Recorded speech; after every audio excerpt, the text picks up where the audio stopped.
사업 실패와 연대보증 빚으로 제 돈줄은 바닥이 나고 다단계 활동으로 시간을 낭비하고 신용카드 돌려막기로 신용불량자라는 딱지를 막 받으려는 찰나 저는 제 인생의 중대한 결심을 합니다. 아니 사실은 막다른 골목까지 몰린 환경이 저를 강제로 몰아붙였다는 것이 더 정확한 표현이죠. 액수가 적더라도 규칙적으로 돈이 들어오는 것이 절대적으로 필요한 상황이 된 것입니다. 그래서 2003년 10월 23일 제 나이 39살에 인천시 남동공단에 있는 국제베인딩이라는 회사에 취직을 합니다. 이력서를 보낸 4-5군데 중에서 국제베인딩에서 면접을 보러 오라는 연락이 왔습니다. 정식 이력서가 아닌 A4 용지에 내 이력을 간단하게 쭉 써 내려간 것을 팩스로 보냈던 것인데 한번 와보라는 것입니다. 이 회사의 구인 광고에는 1톤과 5톤 트럭의 운전수를 구하는 것이었습니다.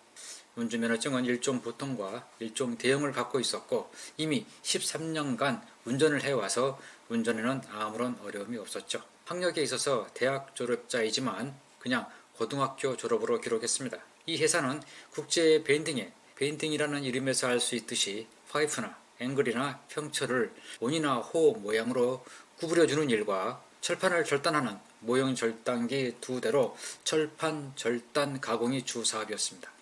직원이 약 10여 명이 있었는데 밴딩부, 용접부, 모형 절단부의 부서들 중에서 저는 모형 절단부에 소속되었습니다. 벼룩신문의 구인원에서 1톤 및 5톤 트럭 운전수를 모집한다는 광고를 보고 이력서를 팩스로 보냈던 것인데 가서 일을 해보니 운전은 하루에 2-3번 가까운 거래처에 모형 절단 제품을 배달하는 것이 전부였고 모형 절단부에 잡다한 일을 하는 이른바 시다, 잡부가 주된 일이었습니다. 운전수 모집은 아무 일이나 막 하는 직원을 뽑기 위한 미끼였던 것입니다. 그러나 지금까지 다닌 직장들 중에서 이 국제밴딩이 가장 오랫동안 근무한 회사가 될 줄은 전혀 몰랐습니다.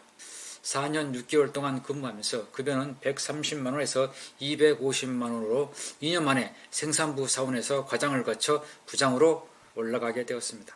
산소와 프로판 가스를 혼합하여 철판을 절단하거나 용접을 하거나 전기 플라즈마 절단 같은 일은 모두 이 공장에서 생애 처음으로 접한 것들이었습니다. 어떻게 이런 아주 생소한 분야에서 모형 절단 전문가가 되었으며 초고속 승진을 하게 되었을까요? 그 공장의 모형 절단 부서 책임자였던 권 부장이라는 분이 2대의 모형 절단기 중에서 한 대를 운영하고 있었는데 술과 여자 관계가 복잡하여 제가 다닌 지 2년 만에 그만두었습니다. 다른 절단기 한 대는 다른 직원이 운영하였지만 몇 개월 근무하다가 그만두었습니다. 그 결과 제가 절단 방식이 서로 아주 다른 모형 절단기 2대를 직원들 중에서 처음으로 모두 다룰 줄 알게 되었을 뿐만 아니라 또 직원들을 가르치기도 했습니다. 그러나 3D 업종이고 사장의 성격이 과격해서 오래 버티는 직원들이 적고 입사와 퇴사가 매우 잦은 곳이었습니다. 만약 저의 상황이 돈이 아주 필요한 극한 상황이 아니었다면 저도 몇 개월 만에 그만두었을 겁니다. 이미 4군데의 신용카드 회사의 빚을 매월 조금씩 갚아나가고 있었기 때문에 어떤 어려움이 있더라도 꾹 참고 일을 하였던 것입니다. 심지어 입사 2개월 뒤에 갑자기 야간조가 만들어지더니 시다 역할을 할 저와 젊은 모형 절단사가 그 야간조에 배치되었습니다. 3개월 동안 꿈에도 꾼 적이 없었던 야간조, 즉 저녁 9시부터 다음날 아침 8시까지 시다로서 야간에 일을 하게 됐습니다. 야간조에 편성된 그 젊은 모형 절단사는 몇 개월 뒤에 그만두었습니다.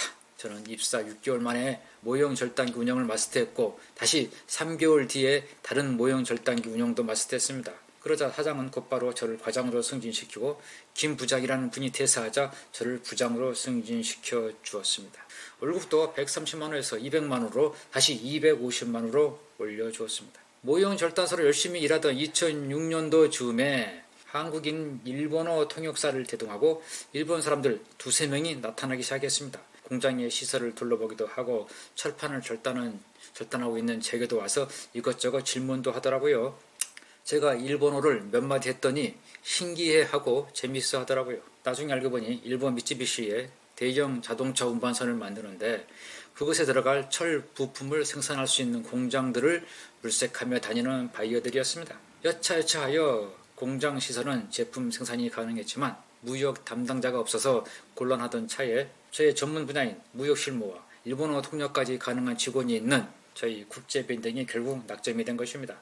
그래서 2007년부터 일본 미쯔비시의 자동차 운반선의 부품을 제작 및 수출을 하게 되었고, 이 무역 및 생산에 관한 총괄 책임자로 일하게 되었습니다. 이때부터는 모형 절단기를 운영하는 일은 다른 직원들을 훈련시켜 대신 맡김으로써 손을 떼고, 저는 생산 및 수출 일정을 관리하고 일본 바이오와의 업무 등에 전념했습니다. 생산부에는 생산을 지시 및 관리하고, 시화공단의 협력 외주 업체들을 관리하고, 수출 일정 및 서류를 작성하고, 매주마다 20피트 컨테이너 한 개씩 수출하면 은행에 가서 내고 수출 대금 회수를 하는 등 1인 다역으로 너무너무 바쁘게 일했습니다. 하지만 회사 사장님과 미쯔비시 사이에 계약한 수출 가격이 너무 낮아 인건비를 제외하면 이득이 없었습니다.